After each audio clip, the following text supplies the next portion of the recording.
जय हिंद दोस्तों, वंदे मातरम।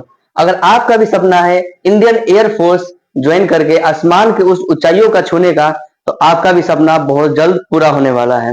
आज के मैं इस वीडियो में आपको ये बताने वाला हूँ कि एयरफोर्स का न्यू वैकेंसी, अग्निवीर एयरफोर्स का न्यू वैकेंसी कब आने वाला है, इसका सिलेबस क्या रहने वाला है और इसका एग्जाम पैटर्न क्या रहने वाला है, और सबसे बड़ी बात, इसका एज लिमिट क्या रहने वाला है। तो मैं इस वीडियो में आज पूरे स्टेप टू स्टेप बताने वाला हूं कि ये सब प्रोसेस इसमें क्या रहने वाला है। तो आप लोग इसमें लास्ट तक बने रहें, और आप लोग अगर नए हैं तो हमारे चैनल को सब्सक्राइब करें। कुछ भी अपडेट, रिजल्ट या फिर जैसे कुछ भी नोटिफिकेशन का अपडेट पाने के लिए आप लोग सब्सक्राइब करें, अपने दोस्तों को जरूर शेयर करें। तो बढ़ते इस वीडियो में हम लोग आगे की ओर। तो जैसे कि आप लोग यहाँ पे देख रहे हैं कि हमारा नेक्स्ट वैकेंसी आखिर कब आने वाली है एयरफोर्स की। देखिए, इंडियन एयरफोर्स अग्निवीर वायु रिक्वायरमेंट 2026-27 बैच की। तो इसमें हम लोग देख सकते हैं कि इनटेक कौन सा रहेगा, सेकेंड 2027 का इनटेक रहने वाला है। ठीक है, 2027 सेकेंड का इनटेक रहने वाला है। नोटिफिकेशन जो आएगा हमारा, नोटिफिकेशन कब आ रहा है, इसमें एक्सेप्टेड डेट आपको लिखा गया है कि जुलाई के लास्ट वीक, मतलब जुलाई का लास्ट वीक में, लास्ट वीक या फिर अगस्त का फर्स्ट वीक में आपको नोटिफिकेशन देखने को मिल जाएगा इसका। ठीक है, अब नोटिफिकेशन आ गया, हम लोग रजिस्ट्रेशन भी इसी में हम लोग रजिस्ट्रेशन कर लेंगे। उसके बाद आता है online examination date. Online exam कब होगा इसका, अक्टूबर से, जैसे कि आपको जुलाई अगस्त में नोटिफिकेशन आ जाएगा, उसके बाद अक्टूबर से नवंबर के बीच में, मतलब अक्टूबर के लास्ट वीक या फिर नवंबर के फर्स्ट वीक में इसका क्या हो जाएगा, सीबीटी एग्जाम, मतलब कि पहला पेपर हो जाएगा। ठीक है, उसके बाद जैसे कि आप लोग अभी देखे होंगे, रिसेंट अपडेट आया था हमारा कि फर्स्ट 2027 एग्जाम सक्सेसफुली हो गया है और इसका कंप्लीटेड मार्च में इसका एग्जाम कंप्लीट हो गया है और रिजल्ट भी इसका डिक्लेयर जून में कर दिया गया है। ठीक है, उसके बाद आप लोग चेक कहाँ से कर सकते हैं, तो ऑफिशियल पोर्टल आप लोग अग्निवीर वायु सीडेक पर आप लोग इसको चेक कर सकते हैं जब आएगा तब। इसमें देखेंगे हम लोग कि एज लिमिट क्या रहने वाली है, डेट ऑफ बर्थ आपकी क्या रहने वाली है। तो जो भी बच्चे 17.5 से लेकर 21 साल के बीच में है, मतलब कि 17.5 से लेकर 21 साल के बीच में है, और उनकी डेट ऑफ बर्थ जो है 2 जुलाई 2026 2006 सॉरी 2006 से लेकर के 2 जनवरी 2010, मतलब 2 जुलाई 2006 से लेकर के 2 जनवरी 2010 के बीच में, या फिर ये दोनों डेट भी इंक्लूड होते हैं, इनके बीच में अगर आपका डीओबी है तो आप लोग पूरी तरह से एलिजिबल हो। फर्स्ट 2028 का देखा जाए अगर दूसरे बैच का, तो इसका जो रहने वाला है 2 जनवरी 2007 से लेकर के 2 जुलाई 2010 तक रहने वाला है। इसका जो एज लिमिट है इसी क्राइटेरिया में आगे की ओर चलते रहता है।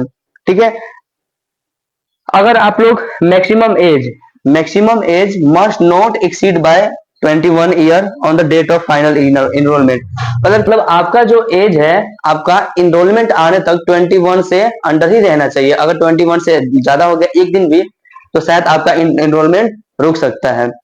ठीक है, उसके बाद हम लोग देखेंगे सिलेबस क्या है। यहाँ पे हम लोग देखेंगे कि ग्रुप एक्स साइंस सब्जेक्ट का क्वालिफिकेशन क्या रहना चाहिए।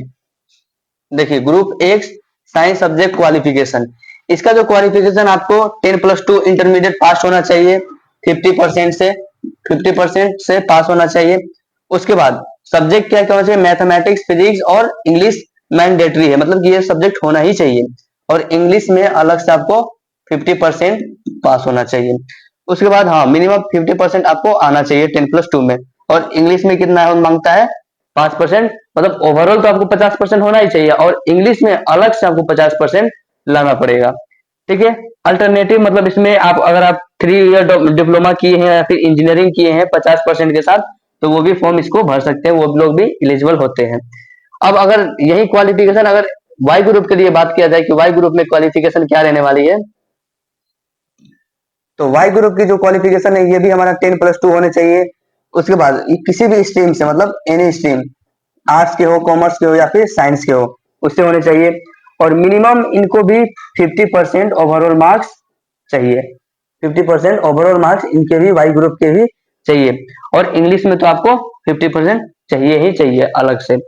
ठीक है, अब अल्टरनेटिव इसमें भी देखा जाए तो 2 ईयर का वोकेशनल आपको कोर्स, एग्री, मतलब 2 ईयर का वोकेशनल कोर्स होना चाहिए जिसमें आपको 50% होना चाहिए कोई भी। ठीक है, उसके बाद हम लोग देखेंगे इसमें ऑनलाइन एग्जामिनेशन फेस 1। इसमें फेस 1 फेस 2 होता है, जिसमें हम लोग फेस 2 में पीएफटी बोलते हैं।